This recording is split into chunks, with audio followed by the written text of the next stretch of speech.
We'll just keep saying that. It's Monday, yeah. Go with me, go with me.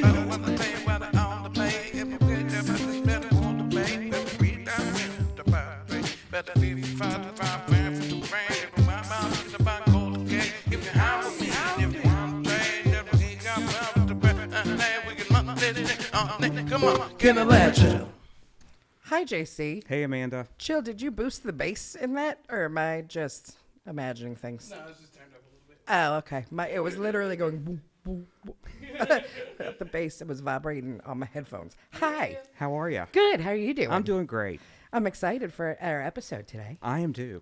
We have a really awesome guest. We do. Do you want to introduce her? Yeah, absolutely. So today we're going to talk with Jana Groda.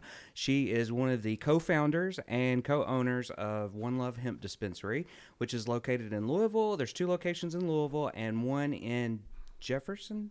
We have one over the bridge in Clarksville. Clarksville. Okay. And we have a location in Bowling Green. That's right. So you got 4 now, right? Okay. So thank you for I just realized something. what? You came up, I'm pretty sure it was One Love. You came up in conversation in Los Angeles with, was it Cody Jenkins? Cody Jinks or Ward Davis. Either Ward Davis or Cody Jenkins, who I don't know if you know who either of them are, but they're really, really brilliant musicians, upcoming country stars, really fabulous folk. But one of them was talking about how he went to a dispensary in Louisville while he was on tour, and I was like, no, you didn't. And I was like, well, you might have, but it's like, Right. And he was like, no, man, it was THC, and I got blah blah blah, and I was like, I don't think you did, but He probably did. but he was talking like he bought like an ounce or something. Like I was like, but I think he was getting. That would be over in Clarksville. Gotcha. I was like, I think that he was getting things Right. When you tour, I don't know if JC told you about my history, but my dad was a musician and Rumor is he was a musician. Rumor is. And actor. and many, many things. You're on tour. I literally had days where I would wake up in a hotel room that looked exactly like the past 12 hotel rooms and have no idea where I was. And I would call the phone operator and have to ask, where am I? And they were very confused because I'd be like an 11, 12-year-old girl on the other end of the line. It was very concerning for some of that. Like security would come to my room and then they'd figure it. Yeah.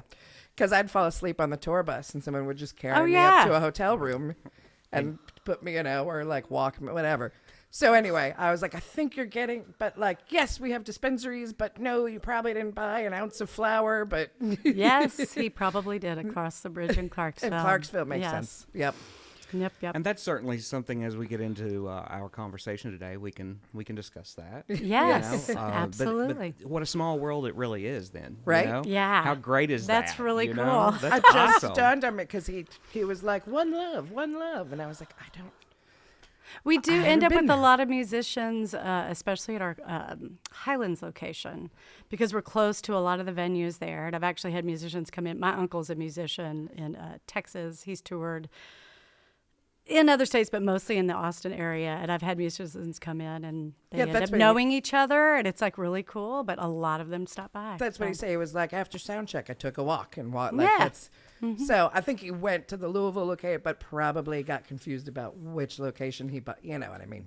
Yes. You know how that goes. We'll own it though. Yes. Yes, he came to One Love. Yes. Well, one of the reasons that I wanted to have Jana on was, obviously you all were one of the first to really go and move forward with having, quote unquote, bringing a dispensary of cannabis products in through the hemp products and those sort of things. And at one time we had some of our products in your store, and then for you to also be able to share your story and how you got there. But I also know that you've spent some time studying things like terpenes, and I would like to have a little discussion about that today, because I think that's really important for listeners who are still kind of like not really understanding this plant, or still have questions, or they're concerned about, is this plant such a bad thing to use, but to maybe understand the components of this plant a little bit better, so that they can understand that there are other plants that they're using every day that also have some of these components to them, and if you can use those herbs, then you should, you could use these herbs as well, Right. So, and I know that's been a part of your journey and your studies, and that's why I was like, Jana Groda needs to be on this show. Well, So I appreciate it. Yeah, Terpenes absolutely. are my obsession. Yes. Weird obsession. So And we can get into that here shortly. Yes. But I'm really grateful that you're here with us today, and I'm hopeful that we'll learn something as well. Yeah. Right on. Yeah. I'm sure we will. All right. So are you guys, I have really exciting news out of Virginia. So are you ready for this week's Canna News? Yes. All right. Is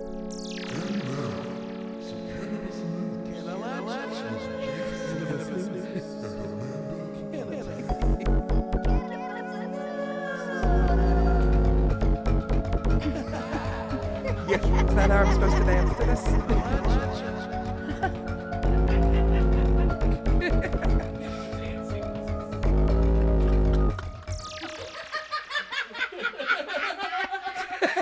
So, the big breaking news is out of Virginia today. I don't know if you've heard, but today, both the House and Senate in Virginia each passed their own bills legalizing the recreational sale of cannabis. Woo! So, congratulations to our Appalachian brothers and sisters Right. across the border. That's right. I had started to kind of read a little bit about that this afternoon, and I know that there's a little bit of conflicting information with the two bills, and they're trying to come to some grounds on it. But I know that I think it was Senator Rouse said that it wasn't necessarily a bill to legalize it. It was just one to set regulation and taxation to something that already is. Yeah. Because it's So 3 years ago in 2021, they actually decriminalized marijuana, but then it took them 3 years to come to the conclusion that, hey, the black market has totally exploded, but we're not making any money off of that. right. I mean, that's really what it comes down to, is them realizing all of the revenue that the state could be making off of taxation of sales, they weren't making. So now they're going to get that. But guess what? Virginia also gets now dispensaries and places to go where, I love a dispensary because I love to be able to go in and be guided through Absolutely. here's a bunch of different strains, and that's strains and here they're, these are the percentages, and these are, sometimes, especially in California, more so than any other state, any of the other dispensaries in other states, but California will be like, this strain is best for these ailments, and blah blah blah, and they really we call it first time patient. Yes. Yes. And so, Well, it's also gives patients and consumers the ability to get a safe product, because when Yeah. you're buying from the black market, especially these days with all the fentanyl and weird stuff that people are lacing things with, that's a real concern. it is a concern. So that gives them access to safe product. yeah, I mean, the fentanyl thing obviously is a concern, but for me, more obvious is I don't know what pesticides Oh, absolutely. you've been using, and because Or mold. Mold is mold, when ugh. you're talking about flower, especially, mold is a big issue in the cannabis industry. Yeah. So And California is, I don't vape anymore. I don't, but I did vape for a while, and California really were the first ones to get on what was actually inside your vape cartridges. Right. And the dispensaries actually started. It wasn't like state regulators came in and went, you guys are using bad oils for this that's causing problems. The actual dispensaries themselves were like, hey guys, this product is not good for our lungs. Let's change things up. And so now it's mostly live resin that you can get in those vape cartridges and stuff Right. like that. But yeah, that's the black market, because there's huge in the black market here in Kentucky and other places, the edibles, all the Yes. gummies and things and candies that you can get, and the vapes. And you have no idea No clue. Well, what's in those. And I think with what you and Nancy were able to create with One Love is a safe space for people to come. And while we're currently still in the Commonwealth here, transitioning into a lot of different things and trying to pan out what needs to be panned out here, you've given people a safe space to come in and learn about the products or ask the questions and know that they're getting a safe product. Absolutely. That's been our intention from the beginning. Well, and I mean, to me, that's extremely important. I mean, it's, like you say, when we start to talk about the black market, there's going to be a black market for things always. But if you are someone who is trying to remedy an ailment or those sort of things, I mean, it's best to do those things. And I think this is a really good, and we've talked about this on other episodes, a really good time for us to also take a look at other industries. It's like all of the cannabis, we've all been treated like under this extreme scope, in which most of us agree with that, but how we've been treated while the rest of the industries like alcohol, tobacco, and let's say our food, absolutely. I mean, it's almost like you have to question, you have to begin to go, okay, well, if that's the case with cannabis, then what's going on with my corn? What's going on? I mean, with everything else. What's going on with my fruit? What fruit roll-ups? Right. But even my eggs, Exactly. Oh yeah. meat, anything, because although I watched a documentary yesterday that made me go to chill and go, okay, you ready to be vegan now?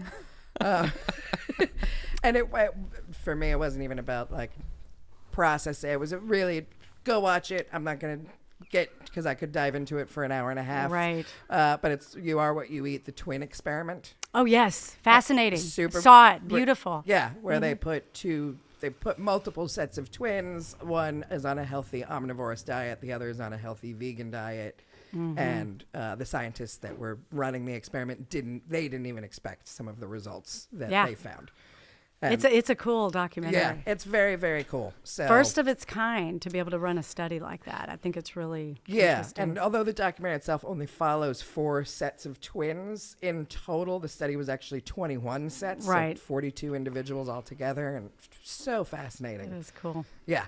So where was I going with that? Oh yeah, just like when you watch things like that and you're learning about like certain that even chicken farmers are like, I don't want to do this anymore. Right. So I have a question for you. Since you've been open, have you experienced a lot of first-time cannabis users or people who have been curious, or let's say, I hear a lot of stories in places that I've been in communities where we set up with our products where someone says to me, I've got arthritis and my grandchild told me I should try this. So, I'm just interested in learning like some of the people that's walked through your doors. And it's not about age, but I mean, we have multiple generations now talking about cannabis. Oh, yeah. I would say when I look at the demographic of our customers, it's all over the place. And I do have a lot of people coming in saying, well, my grandkids had us, and so here I am. And arthritis, back. Most people come in for pain management and or anxiety, which usually go hand in hand. You're in pain, you're usually very anxious. Or you're just anxious because it's 2024 and we've all been through it. Right. Right. But a lot of first-time users, and that's always an honor to introduce somebody. And I'm a very gentle, if somebody comes in and they have not consumed at all, I like to start very low, slow. You hear about all these bad experiences, especially from edibles. Bad and very funny experiences. I don't like people to have a bad experience because some people, if they have one bad experience, then they have this mindset of the plant as bad. So always low and slow. Most people only need about 1 or 2 milligrams the first time they're ingesting, and I always tell them try 1 milligram, 2 milligrams, depending upon what size gummy and cutting it or whatnot. That way you know what that feels like, and then you're an adult and you can gauge from there where you think you should be. But just if you're going to increase, do it slowly until you're happy with where you are. Well, and everyone has such a everything from our genetics to our metabolism, those sort of things affect that. And I like to think about it too, if you've not really consumed or been exposed to cannabinoids for a long time, to me, it's kind of like you start thinking about CB1 receptors, which are prevalent in the brainstem and the brain and stuff. It's like your body's just absorbing that like a sponge. So Oh, yeah. that's going to be pretty rapid, especially if someone is vaping or that way. So it is important to start low and work up. And of course, with an edible, there's a different process there. Oh, yes. Through A the very liver. different process. And I do believe, first-time consumption, if we could smoke flower in Kentucky, which, I mean, people do. I'm not saying they don't. Right. Flower, when you're smoking or if you're using some type of vaporizer, and I don't mean a vape, I mean like a Volcano or a handheld one, it's faster acting and it's shorter lasting. So your experience, you can kind of test a little bit without diving in, which edibles are diving in. So I wish we did have that, because I do think for a beginner that is the best way to begin. I know there's the whole if they've got the stigma for cannabis, smoking is usually along with that, and smoking cigarettes is very different than smoking cannabis, especially in the vaporizer. I do believe a Volcano is a medical device and should be treated that way. And it's also recreational and should be treated that way. Right, exactly. Well, and I think, that option here in Kentucky, when the medical bill came out and there's all of the talk about, what will be allowed with those dispensaries. Right. And, it's like flower can be sold, but it's not really to be smoked. You use a dry vapor, a vaporizer. However, that goes back to, we've talked in other episodes, and I've talked about how I believe that it should be left between practitioners and patients when it comes to the medical program, because there are certain conditions where people need a rapid response to it. Someone that's Absolutely. having extreme anxiety or that sort of thing, and they need to utilize something of that nature, or it could be deep depression, it could be many things. It could be extreme pain. Yeah, especially one condition that I was diagnosed with. I'm not sure if it's true or not anymore, but I am an MS patient. And if you get into a spasmodic muscle spasm that is extreme, you do not want to wait for an edible to kick in. Right. If you're in a panic attack, you do not want to wait for an edible to kick in. It's like, I need something now, or the rest of the day and possibly week is going to be really rough. And there's, on top of MS, I mean, there are other conditions that do create those issues with muscles, and those are something that needs a rapid response. And to be honest with you, even compared to, and I don't want to say compare, but if we were looking at pharmaceuticals as in a tablet or a capsule, that's still not working as fast as being able to inhale cannabis for that. So, that's something that we openly should discuss and let people do their own research, because there's been so much stigma over the years, and there's just so much misinformation out there, and I believe that there needs to be even more of a discussion from folks who have been in the industry, people who have used it their whole lives, people who are using it now for conditions, to be able to openly come out and talk to the public about their experience and not feel shamed and not feel scared, because to me that's where the answers lie, because we are using it as a civilization and a society. We've been using it for years. Absolutely. There is so much research now. In 2016, I actually went and got CE hours for nursing, cannabis nursing. Now, I'm not a nurse, but they allowed me to audit and gave me those hours. And then I went a year ago in January, I started recertification. And the amount of science that has just happened in that short of time is mind-blowing. I have chill bumps. Think about it.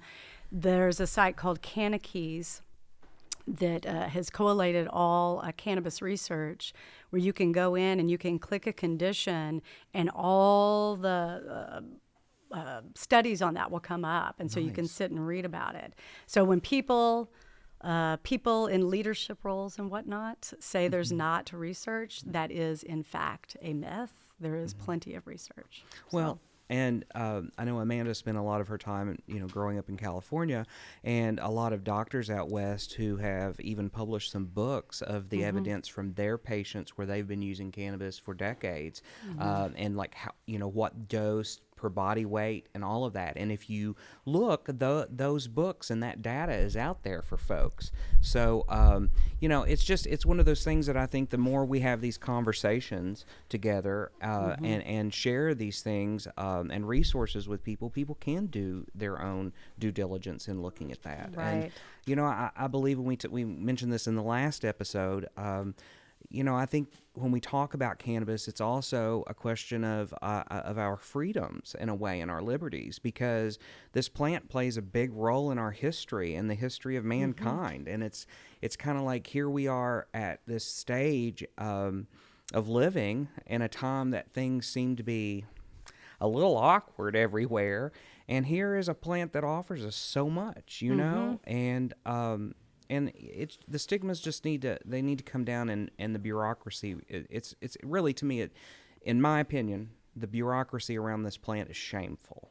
It's shameful because there are people suffering. There are people who have been incarcerated over this plant, and still being incarcerated. And that needs to be changed. If this person, if it was nonviolent, if there was no issues there, anyone who is serving time for cannabis in this country should be released. It's wrong. And the issues of racism and discrimination against people at poverty levels, all kinds of things. It's crazy to believe that this plant has been used, and those convictions that should way. be expunged.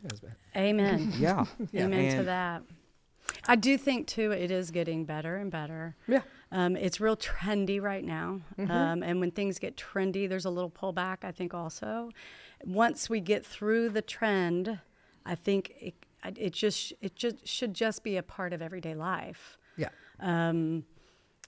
Alcohol went through it. It's highly, they went through its prohibition, and there's some areas that still prohibit it, or at least the sales of, but it went, it's everyday life. Yeah. More than it should be, in my opinion. But, people should be able to buy alcohol if they want to buy alcohol and consume it as they choose to consume it. Yes. And there should be regulation there, absolutely, but not over regulation. I agree. And I've talked about county by county. As far, city limit by city limit. There's still places in California that don't have dispensaries, I believe. Same with Colorado. Yeah. I'm from Washington State. I mean, it's the same like that everywhere. Yeah. But it's just there's certain communities that just feel they don't want it there, or at least the sales of it there. Right. And that's fine. That's fine. That's totally cool. Yeah. You can't open a dispensary next to a high school. Go figure. And I'm fine with that too. Right? Well, a lot of times too, there's so much controversy, not to, I don't know, upset anyone by this, but, when I look out and watch people run political campaigns, or when the topic of cannabis comes up, there's this fine line between organized religious beliefs, politics, and then this plant. And what's weird to me about that is when I put those three things together and look at it, is you'll have a lot of conservative, I don't know how to really put that, religious conservative, organized religion say, no, we're not for this. We can't vote for this. We're not, it doesn't represent us. However, on the flip coin of that, alcohol's not an issue. Or we can break bread and drink wine on Sundays or on the Sabbath or whatever, but that's okay. Well, so's Valium and all these other drugs, because that's a prescription for your doctor, so it makes it okay But in their minds. But to me, it's like, I saw a car the other day that the first bumper sticker up top had the Beatitude, blessed are the meek, and they shall inherit the earth. And below that, it said, fuck you, I run on liberal tears. Okay. That one's questionable. It's like, those were, I don't know if they, were bipolar. Right. I'm not sure what was happening there. they were having a moment. They were having two moments. Two moments, yes. well, I only bring that up. At some point in time, I've discussed maybe having a priest and a rabbi to sit down and discuss that topic, because, all the way down to the holy anointing oil, and it's, I just think that's something that we should talk about, just because there has been so much push from that area against the plant, when really it's most likely played a big role in that. Oh, And absolutely. in one of our past episodes with Leif Erikson, who is a writer and a professor, we talked about, we got into a little bit of that and how it could have played a role in ancient Greece and all of these other things, and even created a higher education per se, Right. because, you want to think about some great ideas or really think about history, consume some cannabis and sit around the table with your friends. Absolutely. It's a great idea. I really and have thinking. yeah. I've always had it in my head that when the Senate would gather and that they were like, or the philosophers would Yeah. gather, they're just getting high and like, espousing philosophy And figuring it out. and figuring you it know? out. And it has to be. I'm also convinced that Galileo was getting high, and most certainly Da Vinci. Oh, yes. You cannot. There's no way you will ever convince me that Da Vinci wasn't getting high on something. Right. Well, I do also think that it is a sacred medicine. Yes. As well, it is a recreational. Because both of them are very important to me. Yeah. We are adults and should be able to choose. I think part maybe of what is up too is that it's just like our food. There's a disrespect for our food now more than ever in history, where we have so removed food from what it actually is that there's no sacredness to it. There's no respect to it. The same with cannabis, and I'm not against it. The ingenuity in the cannabis industry is mind-blowing, and probably because they're smoking cannabis, and they're figuring out how to get. But there's always a shift. There's always a having to figure it out. But we've had to break this plant down so much that sometimes it's almost unrecognizable. Yeah. And to me, the flower is so holy and sacred when it's all together. And we've had to break it down because of prohibition, because of how loud the smell is. We've broken it down and extracted it so it could be transferred, transported. You can't smell it. You can get more here. You can concentrate it. So when you get it, you can get a bigger, bang out of it. And that, to me, is something that needs to come back. When we talk about these other cultures, it is held high. And if you held high respect, doubly high. But when you sit, there's a difference between consuming, and it's just like when you eat. When you sit and eat and think about, and there's markets for everything, I will say. It's like when my grandmother made apple dumplings, there was so much flavor and yummy there and the love behind it. And then there's where you can go pick up an apple dumpling, and it's great. It's Right. like Bud Light and a craft beer. But I don't know. I just would love You some can of that taste to the come love. back. You can taste the love, yeah. I think I don't know if it was last week or the week before I was talking about this. So when, because I worked in dispensaries and kept from the big before we were allowed to have all these packaged edibles and things like that. Right. We sort of, like one of my jobs actually was to make chocolates when we were first allowed to sell. So I'd just sit there making these tiny little heart-shaped chocolates with like no labels, no nothing on them. And then, things advanced. And then I know the first time I moved to Kentucky before things went fully recreational in California, but the first time I went back and I was bopping around to all the different dispensaries I could to see all the different products and what they were all like. Explosions of all of the cookies and the Oreo, cookies and cream bars and whatever you want to call it. Doritos and like No, actually, this is my argument, and I was going to bring that up. There's no Doritos. There's no. I have yet to find a salty THC snack. go to Washington State. We Really? actually have savories in that state, and I love it. I couldn't find them in Vegas. I couldn't find them in Colorado. Can't find them in It Los is a weird Angeles. thing. It's very and they don't have upsetting to me. tons, but I do. They've got actually my favorite edible in Washington State is it's a little. You can only buy it in 15 mils. It's 4 milligrams per dropper full, but it's a sriracha oil, Ooh. and it is delicious. Really? Yeah. And then chips. I've gotten chips there also, like a See? potato chip. Yeah. So Never- there and salt. They infuse salt and sell it. So there are a few things there that I've not seen anywhere Ruh-roh. else. We're going to Washington, baby.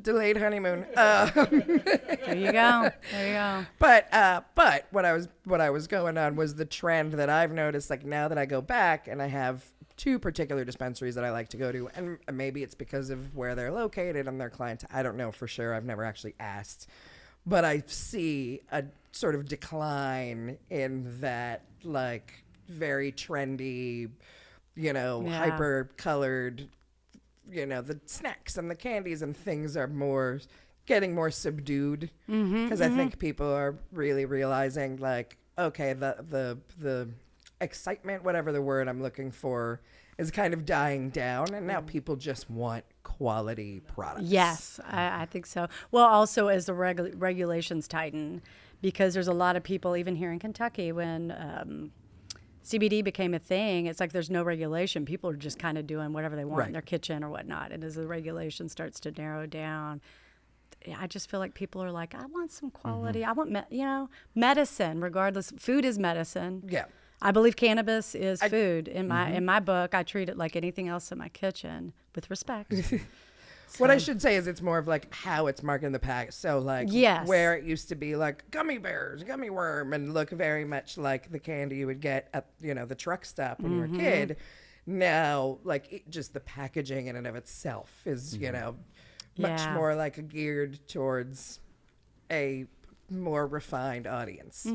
But then of course there'll be the new trend. So like I was walking around my usual dispensary and I saw there's Barkley and Barkley and things like that are more like, this looks like a medicine from a pharmacy. Yes. All over the whole dispensary. But then we go to the counter to pay, and they had the new thing that I hadn't seen 2 years ago when I was home last time, was they now had infused malt liquors.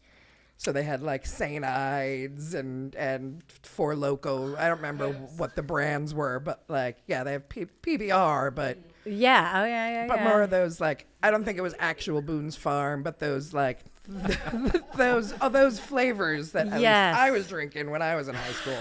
Tickled pink. Yeah. So it's like, it's fun. So I've watched the gummies go from, gummy worms to like, try this peach and cranberry organically, Oh, yes. To, lychee. There's lychee gummies now. Yeah. And they're good. I'm not gonna lie, I'm a big fan of Wilds. Are my favorite brand when I go out of state, and I'll buy, because they have different ones for they have a night one and this one and that one. They do. Their pear one is my favorite. So good. Yeah. And we carry actually their CBD version in our dispensary, because they did come out with a CBD branch. And when I would go out, anytime I'm looking for something in the dispensary, I look west, because that's just kind of how the trends flow. Yeah. And I found those wild gummies, and specifically for our autistic community, because they react to colors and all kinds of things. Oh, okay. And Wild was just like nice and clean, and I love their packaging. It's clean. I like the classy way that but more importantly, for me, the flavor. It's really good. Well, and I think what's also important about that is when you start to look at a lot of the companies, there are a handful that are really looking at the components and the terpenes of other plants or fruits or whatever that might be, to combine to create that product to give you a better experience. And obviously that's something that we'll also get into in this conversation with some of the products that you have there at One Love and the topics that you have a lot of experience in. But I think about how being able to maybe extend your experience or to navigate your experience, like when we start to talk about cannabinoids and terpenes together and how those relate to one another. And I like, in my mind, to think of it as like the volume and the channel buttons on the television. And I know for some of our listeners, there used to actually be buttons on a television, and you could turn them. See, I didn't even think about it. I was like, yes, I know. Yeah. Sometimes we have to explain that. I think was it the second episode we talked about pagers, and I was like, we might want to tell people what that is. So, but that's how I like to think about that when I'm thinking about cannabis. And I love all of the products that are coming out. I maybe I'm a purist, but when you talk about earlier about the love and nature, it's kind of like, I feel like even with our food, what we have done is we've went in reverse. Rather than letting nature guide us, we're trying to tell nature what to do. Because we're so smart. Well, ultimately we know who's going to win that if we don't don't pay attention. And I think that's like we have commercialized our food so much, and I get that. Living here in the U.S., we have a multitude of climates and land here, but I don't believe that putting everything under one greenhouse is the right answer. I think that at one time, we had a lot of people growing a small amount of food. And I think if we could really take a look at,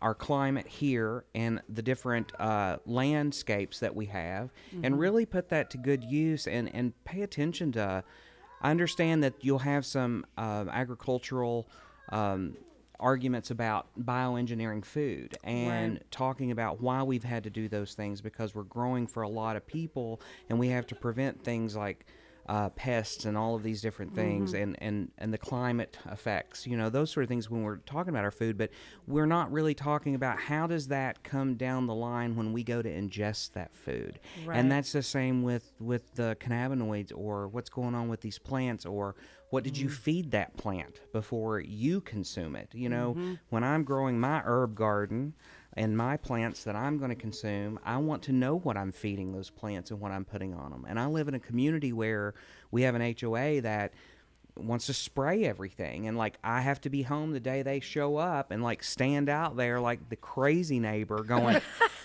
no, don't come over here near my stuff. Don't be clipping it, don't be spraying it, because those are things that I might make a tincture out of, or I might ingest. And I know what I feed my plants, and I know what I spray on them, and I don't want to ingest that. And I think you make a really good statement when you're talking about how is the flower being grown and how is it being treated, and we should be questioning every bit of our food, everything we consume. Oh, absolutely. It makes me think of the book Desire of Botany by Michael Pollan. Did y'all read that? I haven't read it, but basically everything is driven by what is going to make money. Right. And so the russet potato, like that's the big one for me. The russet potato, because McDonald's uses a russet potato, that's what we mostly see in America, when there's like 4,000 different varieties that are healthy for you. Yeah. But that'll make money. So Salmon farming. Everybody thought that salmon farming was the answer to sustainability. And now we see what salmon farmers are actually doing for in the sake of the almighty dollar, and it's horrifying. Yes. And rather than somehow I don't know that there's an easy answer, but if we had a way of, I say all the time, we need more natives to be involved with our leadership, because native, and when I say natives, I'm talking Native Americans. I'm talking, we go all the way down into Mexico, or the ancient folks, that the lineage of the natives that came down through Canada.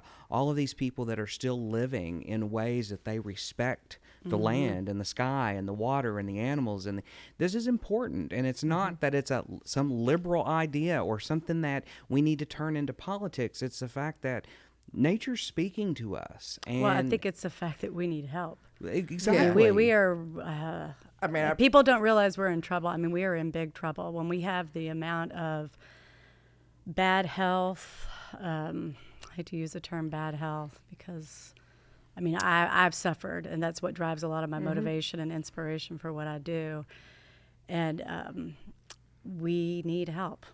Just to put it in a nutshell, we desperately need help. Well, and when we think about, if you look at a map throughout the year, the growing season here in the U.S., and you look at carbon sequestration, and you start to look at where's carbon being sunk and those sort of things, and you look in the center of the country, and you see all the cornfields, and you'll see that on a map there's a big difference. Well, I've said for a long time, if we could get past the stigmas of cannabis and start growing our flower, whether that be indoors, or we set some sort of special guidelines of territories that can be grown, and then grow a lot of fiber hemp to help with carbon sequestration, and then turn that into other products. And I get that we are still here in this country kind of behind on. It's a labor-intensive crop to do that, and you have to be able to. It's costly to turn that into something, because we don't really have, quote unquote, the true manpower to do it. the way it's being done in, say, Asia or those sort of Right. things. But when we talk about our foods and stuff, our plants play a big role in that. And, you Oh, know, yeah. if we're going to turn around and say, okay, well, we're just going to grow everything in a greenhouse, Mm-hmm. how are we working back? How are we... how is that like cohesive? How are we working in a cycle with nature rather than trying to say, okay, well, we'll just take it from nature. We're going to do it our way. Doesn't matter because nature's not paying attention. But nature is paying attention, and nature's been screaming for a long time. Well, I also am a culinary nutrition expert. And I know, and a lot of doctors will say most conditions can be remedied about 90%. I believe it's probably even a little more just by change of diet. And when we say change of diet, we don't mean like go to instead of McDonald's, go to Wendy's. You know, it's going to whole foods. Yeah.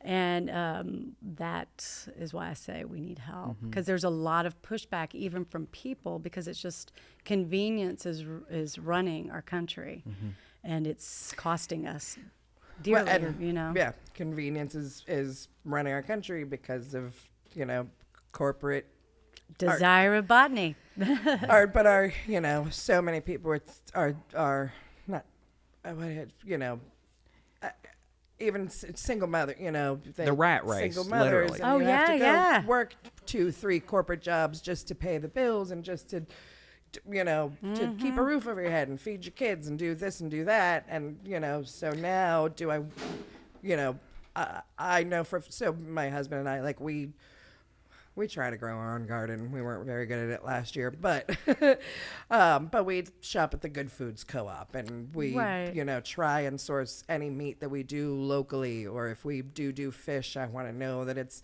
sustainable and this and that. Not you know. farmed. Not farmed. Yeah, I just found a really great mahi from Argentina. But that is an immense privilege. Absolutely. Because we both work from home. He's his own business owner. I'm an independent contractor. We don't have children. All of our income, you know, is mostly disposable, you know, so it's Right. And plus the education of it. That is a Yeah. privilege also, because there's a lot of people that Absolutely. come in that literally have no clue that what they're eating is affecting their body because they just haven't had that education. Right. Well, and I think Yeah. that plays, you know, I have this vision, and I know there are programs, but when I think about the public education system, you know, all of us pay taxes some way, somehow, and school tax is a big thing for people, whether you have children or not. That's an investment in your future. But how is that money being spent? Because, you know, school starts and your friends, your neighbors, and your loved ones are knocking on your door to sell you pizza dough, cookie dough, something. And these kids their books are falling apart. Their schools are falling apart. I think about if we're going to teach science classes or agricultural classes, let's be hands-on in the public school. Let's teach people how to somewhat grow some things and then teach them why that's important, the nutrients in that. And I get that's probably against the machine, but it's something that's extremely important. And you bring up, you know, the privilege, and that's something we have to kind of talk about, because for the majority of Americans, healthy food is expensive. It's You know? expensive, or it's not. It's the term food deserts. Right. You know, there are so many food deserts in the United States where people don't have easy access to a full produce section in their grocery store. They're reliant on Dollar General. You know, which I don't even know that Dollar General has fresh produce. If they do, They it's do. They've actually extraordinarily started limited. it. Yeah, but they have. And you know, and we see that all constantly. You know, so that, I mean, access to healthy foods is one. The convenience is another. The education, like there's you know, because I don't have kids, I only recently learned that home ec is not even taught in school anymore. I learned that just recently too, and it was like, what? What? Like what do you mean you don't learn? Like it was only for a short period of time, but I remember like right along with woodworking, which is also gone in most music Yeah. programs and Right. you know, everything else. But like I was like, what do you mean you don't learn how to like fry eggs in, you know, junior high school anymore? Yeah. We spent 6 months like learning how to sew a pillow and then, you know, making cakes. Whatever. it Which was. doesn't seem, I could see people going, that's not important. It's like, oh, it's so important. It's super important. It is like basic life living. Yeah. You know?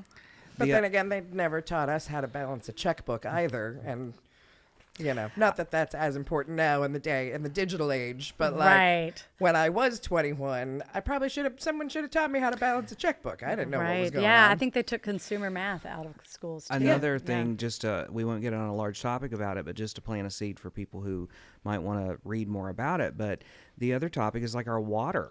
I mean, water is life. Oxygen's life, but water is life. I mean, today we're literally, the thing that we don't talk about as we recycle our water is we've got the majority of people on pharmaceuticals. And when they use the bathroom and that water gets recycled, some of those chemicals do not get cleaned out of your public water. And that's something that we should be talking about. I use a Berkey filter myself. Well, and we consume certain water and filtered water, and we've had the privilege of being able to have that. But it's very important, and it's not only the water we ingest, but what are we feeding our plants? Oh, and yeah. there are even places that have like rules against people trapping rainwater, and I'm like, come on, that's a God-given gift. That's just ridiculous to tell people they can't use that. And there is a bill right now in Frankfurt. I don't have the number right off the top of my head, but someone has filed a bill to make it an option for local municipalities to decide whether to put fluoride in the water. Now, that's been a controversial topic for many years. The American Dental Association will tell you that fluoride is great for the teeth, and there has been some scientific studies. That's on the teeth. Ingesting, it's a different thing. Oh, yeah. And we're displacing iodine, which is a nutrient. It's something we need. It's in the seawater. We should have need it. Yes. And when we're talking about bromine or we're talking about fluoride and these different things, that can displace iodine in the body. And it's absolutely necessary for hormones, for all kinds of things in the body. And that's something that needs to be discussed even more, Fluoride dumbs you down. And so... studies show. Tommy Sparkle Water. What was it called? Do you remember that episode of Parks and Rec? Anyway, and there was two sides. They were like Leslie Knope was trying to put fluoride in the God, water, I and love they, Aziz Ansari's character was trying to like help her. It's Tommy Sparkle Water. And then on the other end, the sugar factory was just trying to put straight sugar in the municipality's water and calling it like yummy water or like something. Yeah, it was hilarious. Well, and I know Great that episode. I know that's a topic All of too them are that good episodes. Yeah, the whole thing. It's a fantastic show. that some people will say, that maybe that's a conspiracy discussion or a conspiracy belief, but it's something that should be we should Thought consider about, that. at least thought about. Just because yeah. it's good for your teeth doesn't mean that you should be ingesting it. So, Really? So, well, so I don't know. I know that we usually have kind of a list of questions that we like to ask our guests, and I don't know, do we want to kind of head on to that? So the first question we always ask is, what was your first cannabis experience? My first cannabis experience was, I was either 12, I think it was 12 or 13, and I went to the beach. It was actually a really great experience. Good story. Now that I'm thinking about it. I will say I've probably always been a very tightly wound person, even as a child. And so went to the beach with a friend of mine and her brother, I believe. I don't even remember really. I just know she was there. Right. I was born in Texas, grew up childhood in Washington, moved back to Texas. So we were out in Galveston, not the blue beaches, the brown ones, or water-wise. And they had a joint. I don't even know who had it, and so passed to me. And I consumed it because I knew what it was. I had never had experience with it. And consumed it. I don't know if I was curious to consume it. I can't say that I really was like, it was a thought, but it was like, oh, well, I'm here, whatever, Went for it. And I just remember the next couple of hours were very pleasant and very non-anxiety. Right. And I could just remember standing in the water just at, feet and kind of walking down the beach and feeling like, I guess I would liken it to when you've had a really rough day and you get home or you get to your next event and you have to just stop and pause and take a nice deep breath so that you can move on. It's like that. That's kind of like what it felt like, Nice. So, and then didn't consume again until I was maybe a little older in high school and could never get it right. Like my friends would consume and they'd be asleep, chill, doing, having conversations. And I'm like, let's go somewhere. Let's do this. I was just like, oh, this is not for me. I just Interesting. could not vibe. Of course, you have to think about where I was living. Well, I guess a lot of places, even California, we were, it was, brickweed from Mexico, which is probably mostly a sativa strain. But, I didn't know that then.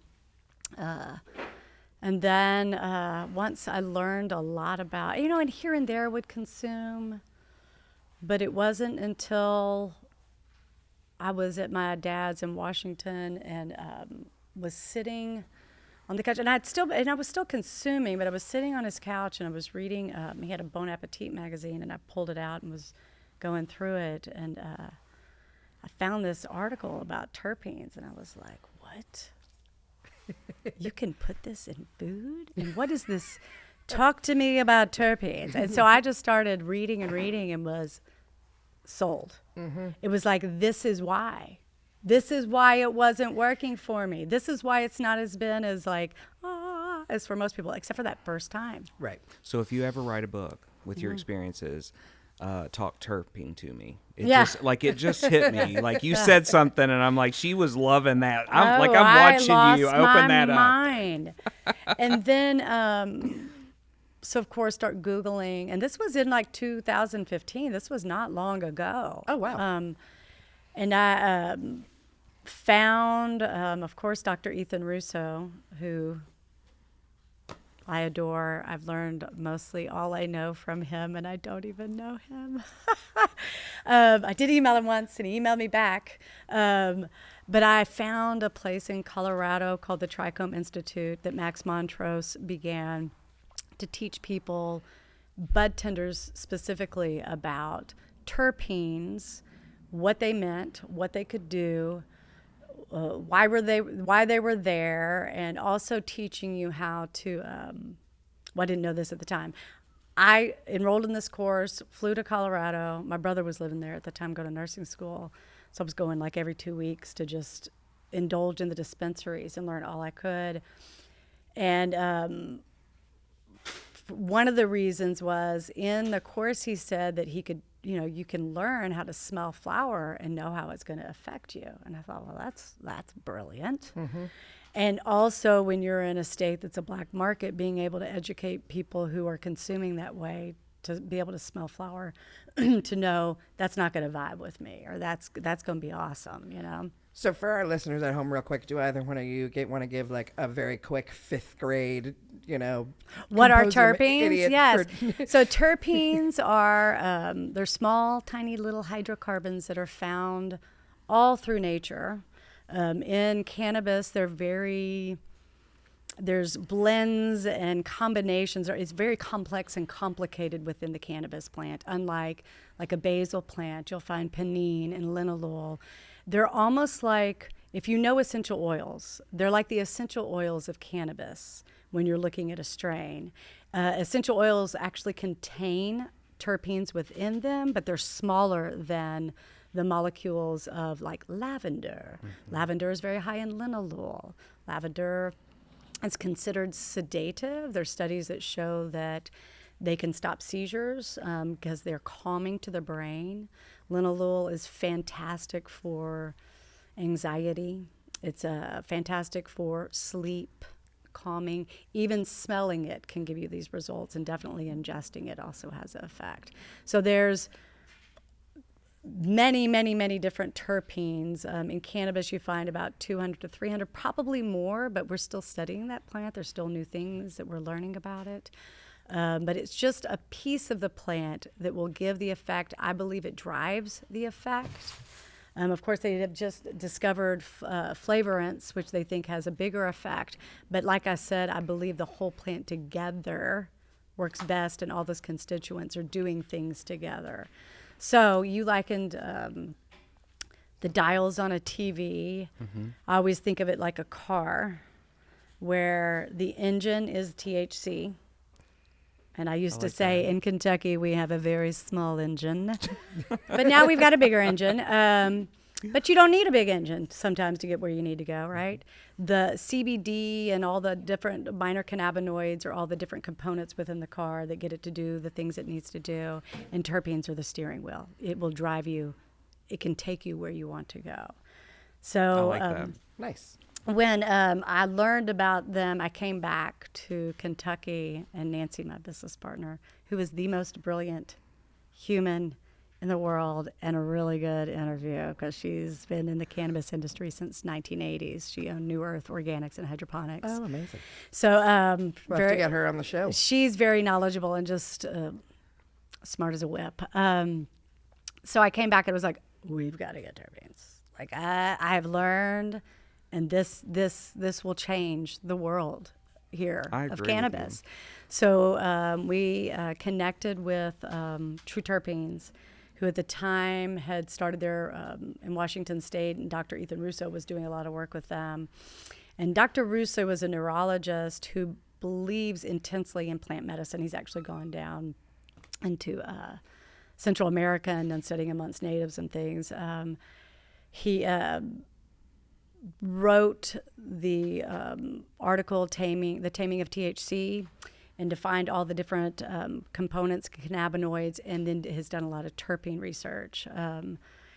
And I have sat and listened to that man like if I went into a room and he was there, but like it was packed, and I would be like, there's Ethan Russo, because I just have sat and listened to all of his medical conferences and everything. He's just brilliant.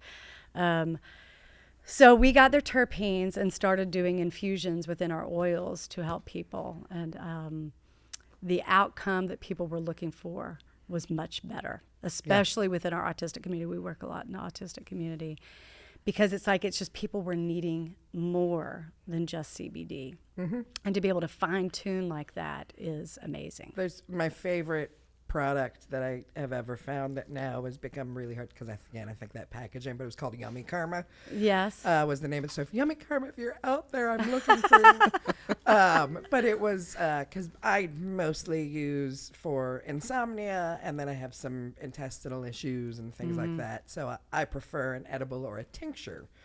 That's a little, takes a little longer to kick in, but then it lasts me through the night. Yes. Which is lovely. But they did a product that was a combination of, it was literally all of the things that one might use for sleep aid in one little tincture. So it was lavender, it was vanilla, it was magnesium, CBD, melatonin. But it was that those flavor, the lavender really kicks in there, and so there's something like soothing about it, and yes. It was a lovely, lovely product. And I look for that too. We were talking about the wilds, and a few months ago we had on.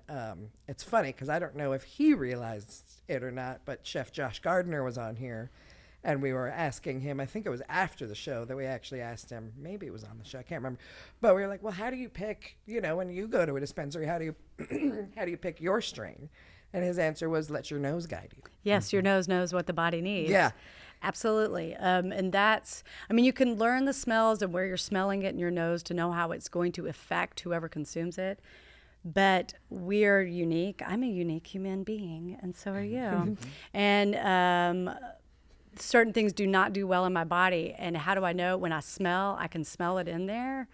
Or and the way I used to do it is I would have my terpene bar, and I would have people come in and I'd have them smell, and you were drawn to what your body needs. And if you're repelled, and linalool may be great for your body. It may be what you need, but maybe you had some experience. Maybe when you were growing up, your household wasn't all that happy and your mom always ran lavender. So linalool turned you off. you shouldn't use it Right. because that puts you in a mental state. and you know? the olfactory gland. I mean, that's a direct connection to the brain. Yeah. And we don't talk about how quickly that a fragrance or an aroma can take a memory back. I mean, you can smell biscuits or bacon cooking and it takes you somewhere, or you smell a candle and it takes you somewhere. And that makes perfect sense that if someone had a bad experience and that aroma was in the air, that may not be exactly what, at least from a psychological standpoint. Oh, absolutely. And So when I hear people say, well, no, you need to use this one, it's like, I need to smell it. Right. Because you don't know. And it's a little different, but for we got married last June, and one of the things we Congratulations. did, we went over to a perfumery to pick our perfume, but we picked each other's. Nice. Ah. And so we each we went to Joe Malone is my favorite perfumer and perfumery, whatever. But yeah, so we each, and it's interesting because like the one that he picked for me that he liked how it smelled on me was not necessarily the one I would have ever chosen for myself.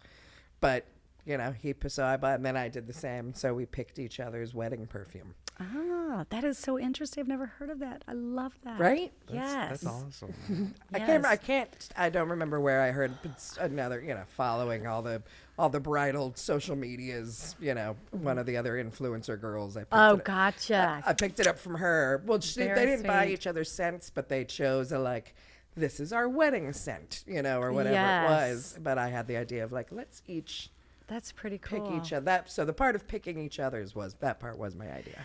I know very over the cool. past year or so, we have been to a couple places or retailers, a few of them that have carried products of ours, and I actually took some small bottles of terpenes, and I would dip a Q-tip just a little bit on each one, and I would pass it around and let people tell me what they smell.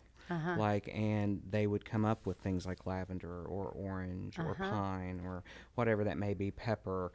And then once we did them all, they came back to me and I rubber band them all together.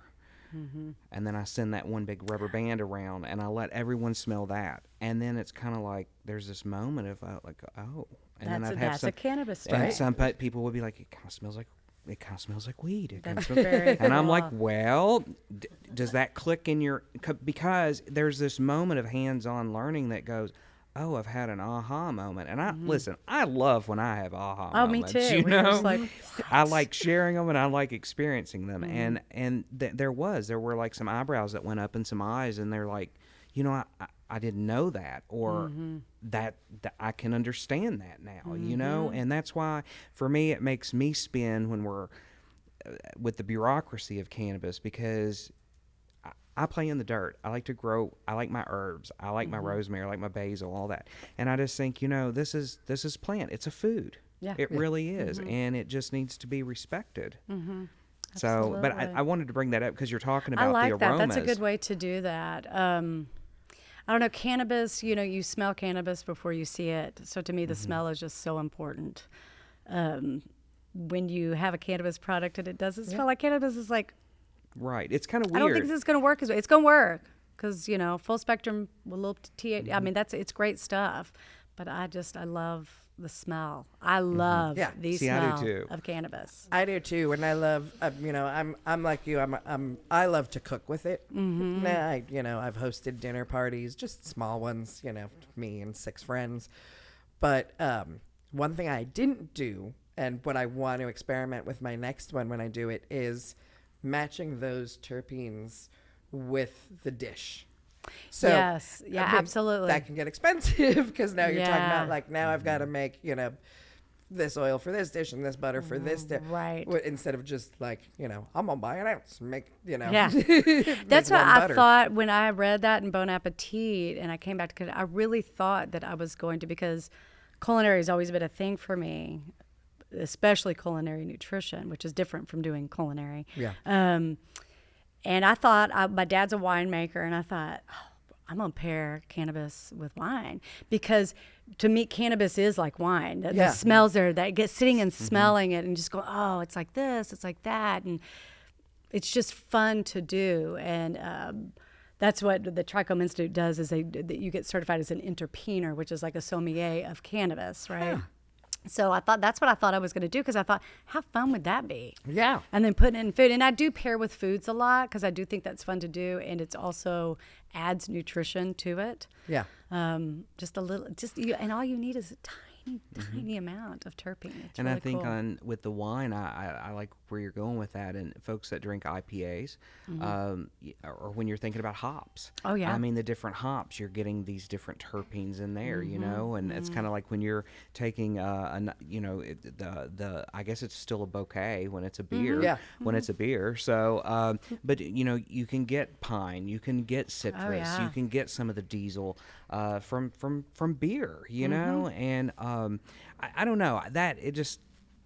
To me, it's fascinating. A lot of beer companies use terpenes in their beers now. We actually have worked with Monarch. We've done I will say they did their beer. They came to me to buy terpenes, and I just consulted with them, and it just pairs beautifully. Nice. Beautifully. So I no, when you were going through like, and this is pepper, and it reminded me of like I can't drink. I'm actually allergic to red wine, so I'll drink a glass of white every now and again, but I'm not, in on it. But it reminded me of like, the sommeliers, or when you go, and Yeah. everyone's like, I smell cherry bark and tangerines, Chocolate. and Tobacco and And I'm coffee. sitting there going, figs. I have I no- smell Yeah, I figs. love I have no Current. idea what's happening. But hashtag new movie idea, Sideways, but for cannabis. All right. There you go. There you go. Put it would in the work. notebook. Call, I've got a place in my Call phone the to put usual little ideas suspects. like that. So do you have, I know do you prefer for yourself edible or smoke, or do you not have it? Do you just go back and forth? Yes. I love it. Yes, all the things. Nice. So I think that when you can consume them once in a while, but when you start using them all kind of together, it kind of amplifies, and you can use less of each, I think. You know what I mean? yeah. So, and then there's some days where it's like, my back really hurts, I'm going to put that topical on. Or, if it's nausea, for me, smoking works better than anything. And I do deal with a lot of that with some of the issues I have. So do you have a favorite recipe though? Like outside, like do you cook at home with it? Yes, in different ways. I was thinking about this yesterday. It's been a bit since I have, because I've been so immersed in work. Right. And I had about a year and a half. It's really been 2 years of a medical crisis, we'll call it. So I just haven't really done much in the kitchen. But I do make a mad vegan Blue Dream cheesecake. Ooh. And in my crust, I do put CBD in it, a full spectrum nice. So it's got a nice weedy taste, and it's I like that. heavenly. That's one of them I love. But I'm like you. I like savories. I'm not a real sweet person, so I do like savories. So I'm going to give you a little, and you can go home and try it in your own accord. Chimichurri. Oh, yeah, I've done that. I've done That's chimichurri. my favorite. With some limonene is really good, too, by the way. I bet so. I did a shrimp and grits, but with the chimichurri instead of the usual like sort of red sauce gravy that you Yes. and it was But if you've got a recipe, send it to me, because I'll make your recipe. I would love it. I love chimichurri. Yeah. It makes me happy. So your That sounds experience great. of reading the Bon Appetit is sort of similar to mine, but very different. So when I was a teenager, my mom figured out I was smoking pot or whatever, and she goes, "Oh, I've got something to show you." And she comes down. It was the Magical Marrakesh Cooking Book Yes. from It was her original copy. It was just like this paper copy that she bought at the wood store in Woodstock. And while she was like trying to crack the pages, where the butter had like dripped while she was cooking, the pages were crystallized I together. love your mother. Yes. That's And beautiful. this was my favorite recipe. That is beautiful. Do you have that cookbook? She still has it.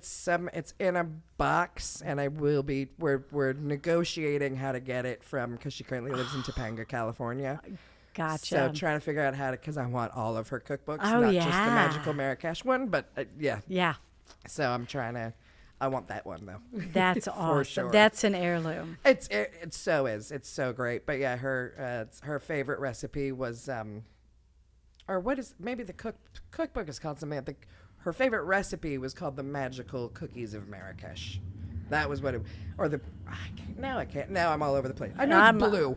I love it. It's a blue book. I'm like, I want to see this. But my favorite part of the cookie recipe was just a sugar cookie. But the cookie has a warning label in the recipe that says, please only cut this into quarters and nibble 1 quarter very slowly. Nice. And that was the 60s. I was going to so say, I'm that's like, I can't believe they had it there. That's pretty awesome. right? It's a very funny because it's just, like someone totally self-printed it. I maybe I can look it up and find, but it looks like, Seems like I've seen pictures of it. maybe, yeah, but it looks like something one of her friends in Woodstock like had printed up and made up and then sold at the, the local market, and yeah. Yeah, And that's now really awesome. It's great. It's fantastic. So yeah. I hope to get to see that one day. Right? Yeah. I've got a, Y'all should bring it on here and do like close-ups of it. I know. Right? Share it. Share it with But the yeah, world. I love to cook with it. That's my favorite. That's awesome. Yeah. Well, I know that you've shared a little bit about like MS and those sort of things. A lot of times we ask if you're comfortable with it, maybe sharing your journey with cannabis as to why you use it, or if there's anyone else in your life that also has a different condition that they use it for outside of recreational use. And I don't know if that's a story that you want to share with us. Yeah, or- I don't mind at all. Okay. I used to be real quiet about it, but now I'm like, I don't know. I'm too exhausted. I'll talk about whatever. Stop my mouth. I feel that. No, I will speak mostly to the past 2 years because I think it kind of compounds from like, it was about 2005 that I was diagnosed with MS because I was having a lot of problems.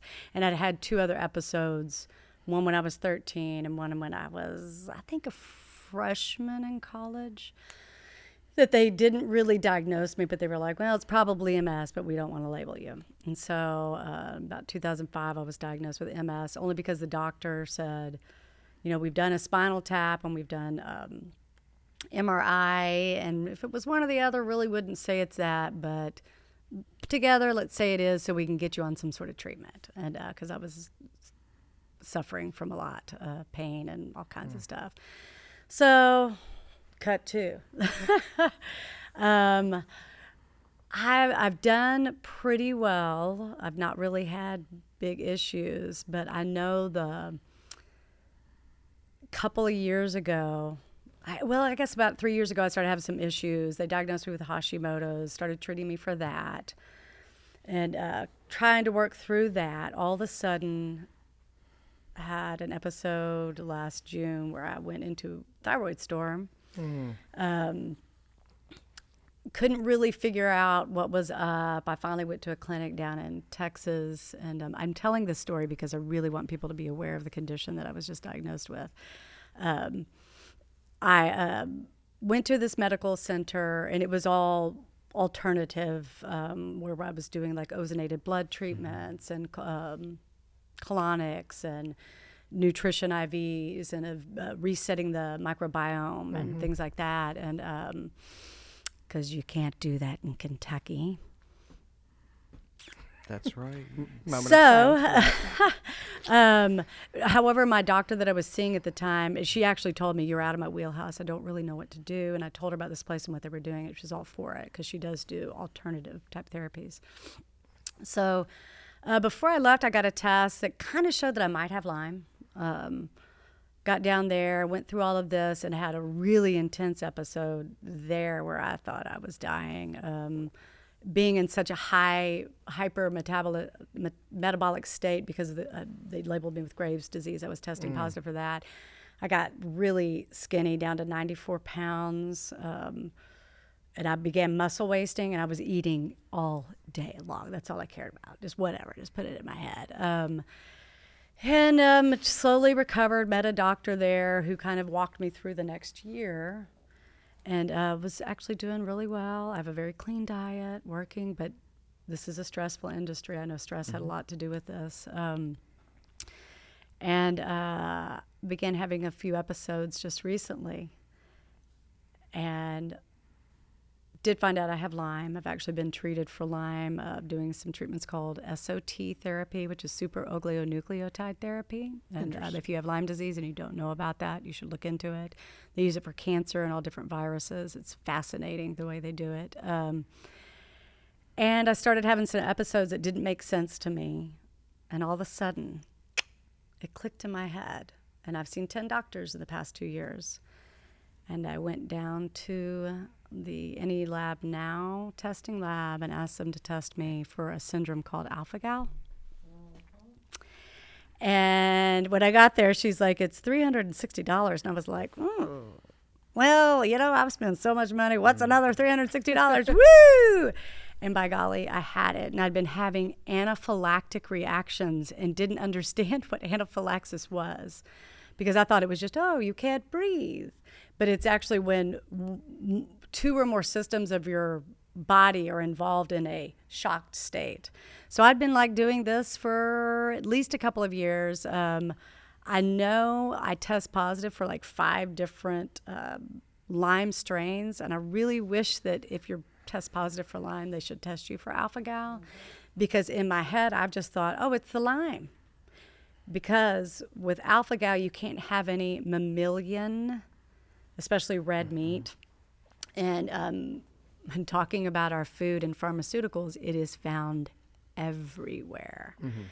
So the moment I found out, called the immunologist. They got me the next day, gave me EpiPens, and I now have a little app that I scan every little item that I read. This is literally 2.5 weeks ago I found this out. There's a girl Pulled it out of my diet, feel a lot better. Yeah.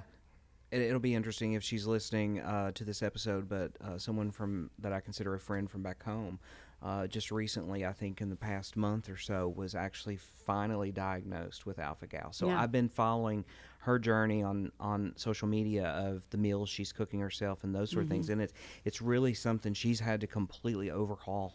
I mean, she was pretty conscious of what she was eating, but she's had to really become really conscious of and mindful of everything that's going into her body. You'd be shocked. I've also found out, I was vegan. I stopped eating meat when I was 18 or 19 because I didn't feel good when I ate it. Right. And I know a lot of people in my life thought I was just she's always the one doing the thing that nobody else does. And I am. But I really feel justified when I started eating meat again, because I've done it a couple of times in my life. Just wasn't feeling good again. And then recently upped my protein because I was trying to get back, because it's taken me a year to gain my weight back and start doing some work, because I never want to be in that state again. It was horrifying. What it does to you mentally when you're literally starving physically is I was crazy. I thought people were trying to kill me. I mean, it was, I don't wish that on anybody. I have a totally different view on what that looks like for people. But I started upping my protein and doing 60 grams of beef isolated protein every morning. I mean, I was just a wreck. And so once I found out, you start looking, and I don't know how sensitive I am at this point. You have to go off of all mammalian products, and then you can but dairy, it's actually in red seaweed. So carrageenan, which you find in everything, has alpha-gal in it. The Zyrtec I was taking had mammalian product. The aspirin I was taking, the thyroid med they had me on had alpha-gal in it. So it's in most prescription drugs as magnesium stearate, lactase monohydrate. I mean, there's all these different words. And it's so weird that it's in our pharmaceuticals and it's everywhere. Even the vegan products that I had been eating. Because vegan certification is very loose, they're allowed so much. But once I found out, that night I went home and I was like, well, I've got this vegan pizza, don't really feel like cooking, ate it, had an anaphylactic reaction. I was like, what? Started looking. So vegans should be really upset about this. Yeah. And it's it just says so much about our food and our medicines that we're putting, why are we putting all these mammalian products in everything? It's really weird. I don't understand it. I think a lot of that goes back to, so you don't necessarily patent a plant, okay? Right. So you take compounds and you have to create a synthetic process so that you can patent it. And what we're doing at that point is we're using components, mammalian components, whether those be fats, milks, whatever, that go in with the substance to help your body to quickly absorb it or to uptake it. So Or emulsify it. Yes. Like carrageenan's an emulsify. You find it in everything. Well, you find that in a lot of vegan foods, whether that be sour creams or cream cheeses or those sort of things that are plant-based. You'll see that a lot in there. But that's a good question. Why is it in there? And that goes back to us breaking everything apart from the way nature intended it to be. Well, you also have to look at the thousands and thousands of acres of deforestation in the Amazon and all of the cattle that's there. And now, okay, you've used the meat that you can for absolutely hamburgers or hot dog, whatever. It's like we've got all this. We got to do Now something with we it have to 'em. make money. Yeah. We're not gonna lose money on bones and sinew. So what do we do with it? I mean, some people are so sensitive that they do. Some bottled water companies, filter through bone char. Right. And they use that in the refined sugar process too. And some people are so sensitive they can't even have that. Wow. I don't think I'm that sensitive, but there's a way around it. But all this, I digress, back to the why. I will tell you, the nausea in my life has been absurd. And as I was trying to gain all this weight, that was one way that I could consume by vaping. Volcano, I don't know how you differentiate, but I don't. Like a dry herb vape. Yes, there you go. To be able to eat. So that was huge. I could just cry because I'm like so thankful that I had that because nothing else worked. Yeah. And looking back, like Zofran actually has mammalian product in it, a lot of the nausea medicines. And so there's a lot of people walking around with what I have. They say it takes an average of 7 years to figure out what's going on with people. Wow. And that's there's not a lot of money to be made with an alpha-gal patient because it's a change. It is a literal change of diet. You do possibly maybe need EpiPens. That is it. So there's not a lot of money to be made. When you talk about 7 years, that's probably 7 years for people who have took the initiative of themselves to do some research on their own. Absolutely. To find that, because like you said, some of these treatments and things that you're talking about, it's not available here in the Commonwealth. Oh, no. I'm familiar with some of the things you're talking about, but I also spend some time looking into those things, and those things are really important for people to hear. And you sharing your story, I think, that's extremely important because you're talking about something that someone may be listening to this show. That's why I wanted to mention it because well, it's huge. And I will tell you, it's funny you brought up Virginia because when you walked in and you're like, Virginia, I was like, they're on my mind.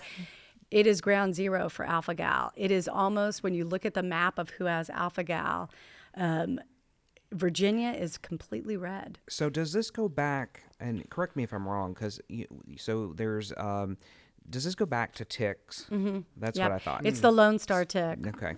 So it goes back to ticks. University of Virginia, I think, is that where Scott Cummins is? There's an alpha-gal kind of guru guy. But it's very interesting in Virginia. And it's my son's girlfriend has it. His best friend has it. Nancy, my business partner, her husband and son just tested positive. And my son and my daughter-in-law, who has gastroparesis and has been suffering, she's had a feeding tube in for over a year. Nobody has tried to figure out why her gut isn't working right, and she just got her results back yesterday. The supplementation they have her on has alpha-gal in it. And she told me like a couple of weeks ago, before I found out what I had going on with me, like, I'm not tolerating this anymore. I don't know what's up. And I think that goes back to nature. Our bodies know. Yeah. And, that's a whole nother episode for us that we could get into. But, when I think about what you're saying, like, she's been given the runaround. I know people here in Kentucky who have Lyme disease, and they spent years, thousands of dollars, and had to leave the Commonwealth to even get a diagnosis. Because Lyme doesn't exist in Kentucky. There is enough people suffering. The ticks do not cross the border. They do not go into Kentucky. No. But it's something that, there's enough people that are dealing with these issues, and it's like it's just like, here's a pill, we're gonna, we're not gonna talk about that doesn't exist. Like just canceling out someone who is suffering. And I think the more that we have these discussions with each other and people share their stories, we can maybe get to the bottom of some of this. Oh yeah. Oh yeah. But that was a big help. So that's why. And of course, I'm still dealing with nausea. And, like I said, I'm a tightly wound person. So I think my gut is my weak spot. So I don't appear to be. I'm also have a master's degree in acting. So I can always act like I'm calm. Where'd you go to school? American Conservatory Theater in San Francisco. Oh, yeah, I'm familiar with that. I got accepted there. Gosh, I went to Cal Arts for a whole semester before I left and joined a theater company in LA. Hell yes. Awesome. That's so wild. We probably know some of the same people. Oh, I bet. A lot of the teachers where I went down to LA after I left, and we're nice. doing a lot of theater down there. So that's very cool. That's quite possible. Yes. I feel like my producer gave me a hand signal of time. We are now at 4 hours and 55 Right. minutes. We're at 1:25, so can we ask our last 3 questions? Do we have time for that? Well, and if we, Sorry, I don't know what Horton's trying to say. I wanted to ask her about her. Right, no, we were going to get into that as well, but do we have time for 3 questions and her talking about her product, or 2 questions and product? You want to? The camera. Will the camera heat out? I'm good on. Okay. Sorry. I love it. All of this will be edited out. This is the beauty of not Yes, I know. We're not I'm live. like, I love a good editor. Yeah, and this is Chill does all of our music, does all the camera work, the lighting, Sweet. and he edits for us. But he always has me in constant fear that the camera is gonna like overheat and die out. Yes, If I was in go- production and I've experienced that before. It's not a good thing. Yeah, it's a bummer. So yay! So we have more.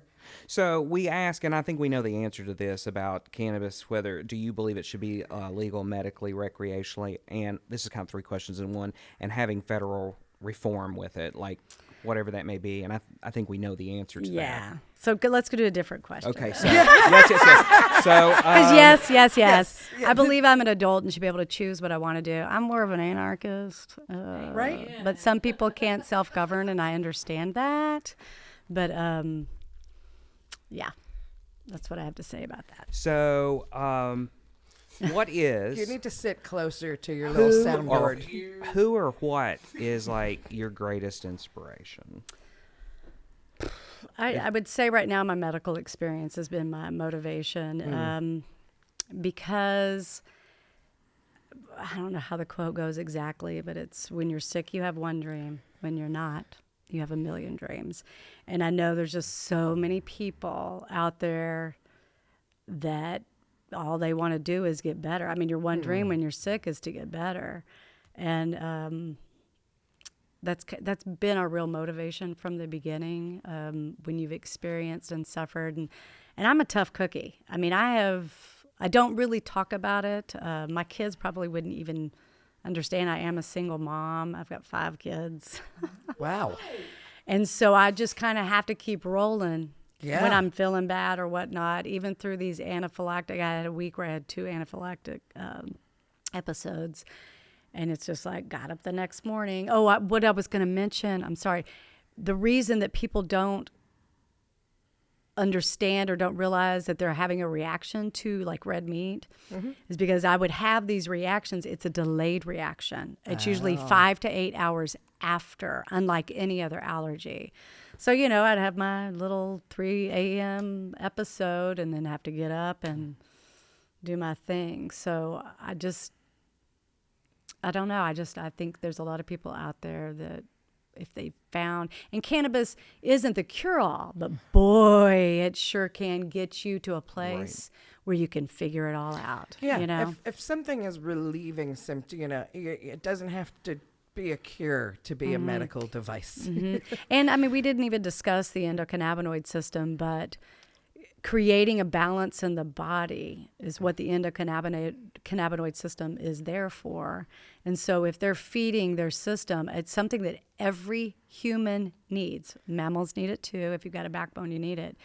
But you cannot get well if you're out of balance like that. That's correct. And talk about education. If they would put, this is one thing I also just am like passionate about. I really wish they taught about the endocannabinoid system along with the digestive system and the respiratory system, because that would change the stigma in a heartbeat. Once somebody learns about that, it's like, what? I was going to say that's one thing we have never discussed on the show, actually, now that you bring it up, Yeah. is the fact that all humans do have an endocannabinoid system in our bodies. And Yes. Naturally. I've kind of wondered over the decades that we have known about the endocannabinoid system if the reason it's not been screamed out for people to hear until you have all of us, I guess, pot smoking hippies Yeah. or whatever you want to call us these days, to say, hey, you have this thing in your body is we have we haven't, but there are companies who've created synthetic cannabinoids that then therefore can be used like pharmaceuticals. And if you don't know about the system, then Yeah. it's easier to sell you a different product. Right. You know, so and I mean, that was discovered in the early 90s, because in 1963, Meshulam discovered the THC molecule. And it was the early 90s, the endocannabinoid system was discovered by Meshulam Yeah. and his team and Ethan Russo. And that long, but just think about it. In the early 90s, we're talking 30 years. yeah, I think And it's still not in books. That, to me, like, I can't believe people don't hear about it and get mad. Yeah. You Right. know, it's And- like this is being kept from us. And meanwhile, we have this constant propaganda and fallacies, Super Bowl ads about, how the evils of THC and, Yep. during the Grammys, there were and now one of the things that in the article I was reading about Virginia passing this bill,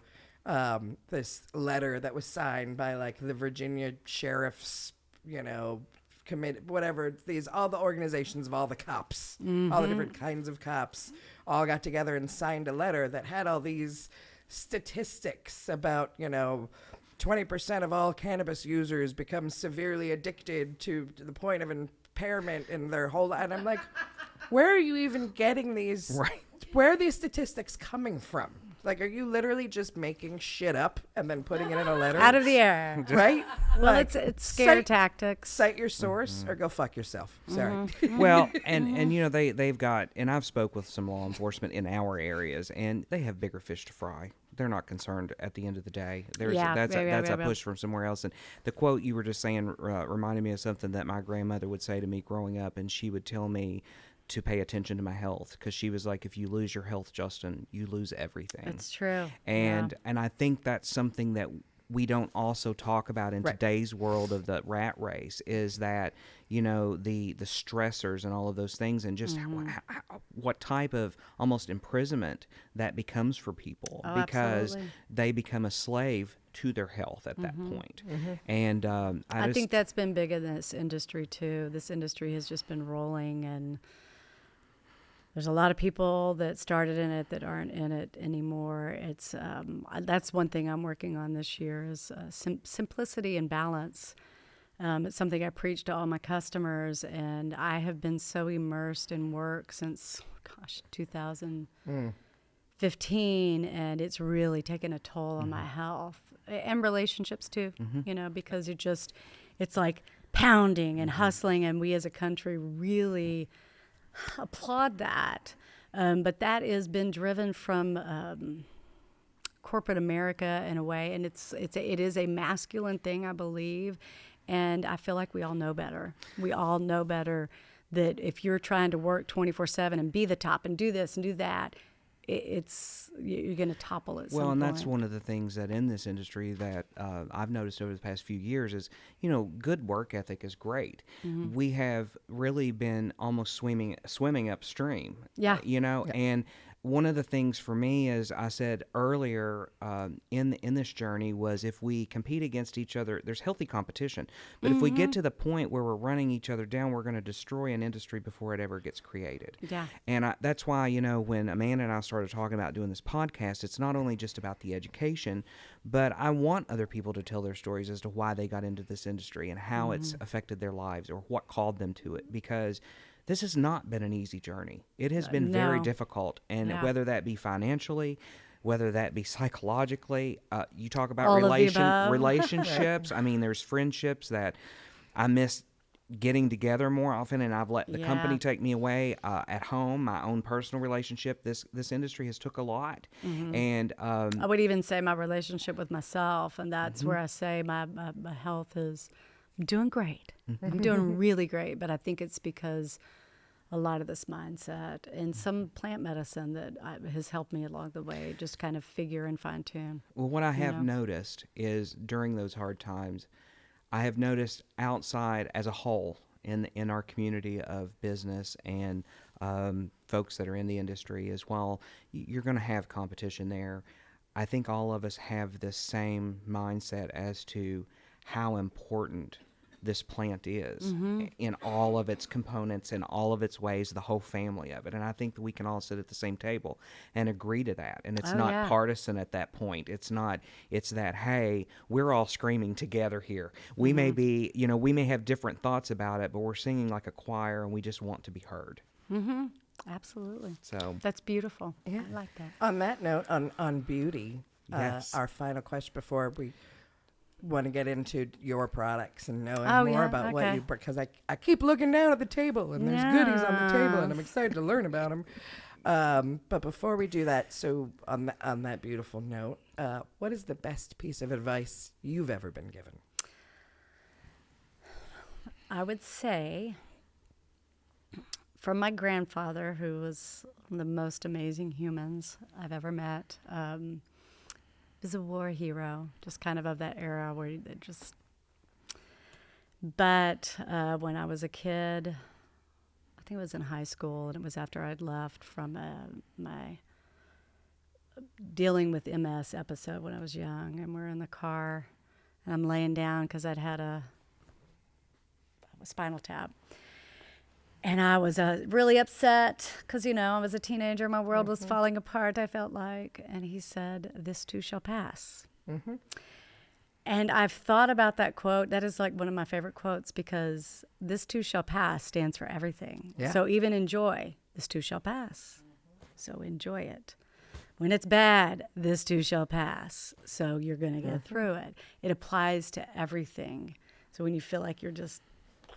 I just think it was a beautiful thing to say, and I'm glad I heard it fully. Yeah. It took me a while to hear it fully because I was just thinking of it as the suffering will pass. Right. But it's like, oh, it's much bigger than that. and you- Shakespeare.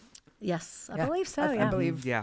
he had so many idioms and I know. phrases. But it's interesting that here I am going on 42 years, and I've never, every time that I've thought about that, it's been from that kind of more of the fear, the negative, the something's failing, whatever that may be, or life is hard. And I never, I have an appreciation for the good times in life, but I had never thought about that, taking that and going, this too shall pass. Like Yeah. to live in that moment. And, there are other sayings and things that make me think about that, but I've never thought about that one on Yeah. both sides of that. So I had thanks a lot for of sharing thinking that to like do that, in because- my year that I was pretty much. There was a couple of months where all I did was just lay in bed and think, I'm dying. So it made me think a lot about, like, just embracing all freaking moments because life is like this. Right. And the bad, when you look back on it, it's just as important as the good. Even Yeah. when you're it's hard sometimes when you're going through it, man. I feel like we've all been through it. We all have something. And that's what connects us as human beings. If we would stop when you're having a moment with a stranger, it's like, wait, they're doing it too. We're all going through it. But yeah, I think it's a great quote. Covers all. Yeah. I love that. Covers So tell all. us about what you brought. Yeah. Okay, what we did was we created a gummy brand called Gummy Girl. And we created products that, because we were dealing a lot and creating things on individual basis, and we began to find that we were like, this is really working for this, and this is really working for this. So we created gummies that would kind of cover these different things that we were helping people with. So all of our gummies are terpene infused, strain specific. So I have my Calm gummy that's Granddaddy Purple, and I have my Euphoria gummy that's Blue Dream. And then last year, we created Gummy Girl's sister called Myco Girl. Because we were also consuming functional mushrooms. Nancy and I both use a lot of organic natural remedies. And we just thought, why don't we put into gummies so I'm like, I've got all my supplements lined up every morning and I'm doing my thing. So we combined and we created Myco Girl. And this is like daily boost. It's got Correct. CBG. It's got that's the cannabinoid we chose to put in it. It's got ashwagandha. It's got cordyceps, lion's mane, and it's a fantastic gummy. It's so great. It's no THC, but it's a gummy that's really focusing. People love it. See, when I hear that, I think like lowering cortisol levels, lowering inflammation in the body. I mean, that's an overall just kind of natural It's got vitamin D anti-inflammatory. in it too. I created another gummy called Micro Stack that is niacin, lion's mane, and CBG with OG Kush terpenes in it because I was using OG Kush, or panine is a great terpene for brain injury or anybody dealing with any cognition issues because it's super duper anti-inflammatory. It crosses the blood-brain barrier. Yes. And I was seeing a lot of results from OG Kush. And obviously there's a lot of other different terpenes in there, but I believe panine is a driving force in that. And Blue Dream also is high in panine. So we created that gummy, and it's a standalone. You can use it in combination with other gummies. It can help influence the effect of THC. You can actually take less THC with one of those gummies and you'll get a bigger euphoric effect. It's also meant to be a companion to microdosing because a lot of people are microdosing these days. And it's based on studies, clinical studies they were doing at Johns Hopkins with lion's mane and niacin, that they noticed that it increased the efficacy by like 55%. And you're talking about real clinical research of the neuroregeneration, that with those things added with the psilocybin in microdosing, they were seeing a big improvement in Alzheimer's patients and things like that. So, and it's a yummy gummy. It's guava flavored too. Oh, my favorite. So then we've got a mix. We just did a few different mixes. I've got 2 that have THC in it, which this is the lifted gummy. So it's nice and energetic. Okay. 5 milligrams of THC with lion's mane. And then we added Maui Wowie terp. So it's really nice and energetic and uplifting. Yeah. And really popular. I've got one called Inspired that I call my Zippy Gummy because we added cordyceps to that. And cordyceps is a wonderful mushroom for pre-workout or energy boosting. It also has lion's mane. It's something that a lot of athletes use because it can increase your red blood cell count. Mm-hmm. So it's like going up to elevation to train without going up to elevation. So people with lung issues and things like that. Studies show. I'm not making claims on any of these things, but putting them into a gummy, it's amazing the results people are getting. And so we're really excited. And it's our 1-year anniversary for Myco Girl. So we've got them on sale at our dispensaries this month. And you can find them on our website, which is onelovehempdispensary.com. And our credit card processing should be back up tomorrow. We've been having to manually do everything, so we sit and hand call every order that's been coming through. But so I just encourage people to try. If you've not tried functional mushrooms, they make a massive difference. Yeah, that's another one that when I'm talking to friends and family about Ancient Aromas, we actually partnered with someone to do some capsules that have those mushrooms in them, which gummies are really fun. So people I'm all love about gummies. that too. I mean, gummies are gummy. Listen, I'm not gonna lie. That's one. There's 2 things that I probably are vices for me, and that's gummies and a Coca-Cola. And I'm sorry, I try my best, but those are the things that they're kind of like my vices. But we all have our thing. But gummies are great. And I will say our gummies are vegan. They're organic. The cane sugar that we use is organic. Everything in them is organic. They are tested, brutally tested and retested. So they're actually well. Really And good what I gum. like about that is the story you just shared. You're using those products. Oh yeah. So and that's like the products that we make. I use them. I'm not going to sell you something if I'm not going to use it myself. Oh yeah. You know? I try every product in my dispensary. I have consumed. You it. have to. Yeah. Darn. Well, so let's also talk about your locations because I know Yes. you've got 4 locations now. We've got one in Clarksville, just across the bridge right there by the Colgate Clock. I'm a block down from the Colgate Clock. I've got one in the Highlands at 1906 Bardstown Road. One in J-Town, which our new store, we opened it up. 420 was the opening day, and the town of J-Town deemed 420 One Love Hemp Dispensary Day in Nice. J-Town. It's so cute. That's I love awesome. it. We didn't know they were going to do that. And then we have one down in Bowling Green, down in the town square. Okay. And that is an affiliate store is what that one is. So the first 3 that you meant, those are in like the Louisville metro area, you would say, right? Yes, and we are women-owned, human-led, powered by plants and fun is our tagline. I like Yeah. that. That's I awesome. love that. Yes. Well, I'm really happy that you came over to I talk am to so us and thankful. share glad I that. came. And if you're in Louisville or in Bowling Green, stop by One Love Hemp and check out what they have. You can also, like you say, you can find them on their website as well, and you can check out some of their gummies and other products that they have. I'm going to be wishing So- and hoping for one here in Lexington. Yeah. Now I'll leave y'all some gummies too. Y'all can try some of the gummies. I love that. Thank you so much, Jana, for being Thank here. you. And Y'all are awesome. I appreciate you. what you're doing. I feel like we have so much more to talk about, too. I mean, Oh, there's yes. so much on this. So we're going to have you back.